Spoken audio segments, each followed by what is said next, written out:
Guys, তুমি কি social মিডিয়ায় নানা রকম ভিডিও দেখে রিলায়েন্স পাওয়ার একটা শেয়ার কিনে রাখতে যাচ্ছ? মানে দেখছো যে এখন দামটা কম আছে, একটু একটু করে বাড়ছে। কারণ আমরা দেখলাম দুদিন আগে পর্যন্ত শেয়ারটা বাড়ছিল রিলায়েন্স পাওয়ারের, বাট আছে কিন্তু হঠাৎ করে শেয়ারটা অনেকটাই ডাউন চলে গেছে। তো তুমি এই থেকে তুমি ভাবছো আমি হয়তো শেয়ারটা কিনে নিই, কারণ সোশ্যাল মিডিয়ায় নানা রকম ইউটিউব চ্যানেল বা অনেক রকম সোশ্যাল মিডিয়া প্ল্যাটফর্মে কিন্তু বলছে যে রিলায়েন্স পাওয়ার কিন্তু আস্তে আস্তে কিন্তু শেয়ারটা বাড়বে বা বাড়তে পারে, তুমি বেশি ভিডিও।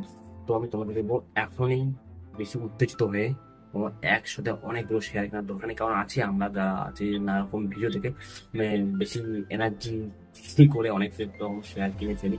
তো আমি তোমাকে বলবো এরকম ভুলটা করো না। কারণ আমরা আগেও দেখেছি রিলায়েন্স আমাদেরকে অনেকবার ধোঁকা দিয়েছে। কারণ আগে রিলায়েন্সের যখন নতুন অবস্থায় তখন আমরা একসময় দেখেছিলাম যে 450-500 টাকার মতো শেয়ারের দাম ছিল, সেটা কিন্তু একদম কমে কিন্তু 1.5 টাকা 2 টাকা পর্যন্ত হয়েছে। যদিও এখন আস্তে আস্তে বাড়ছে, বাট তারপর আমি তোমাকে বলবো একটু ভেবেচিন্তে ডিসিশন নিতে।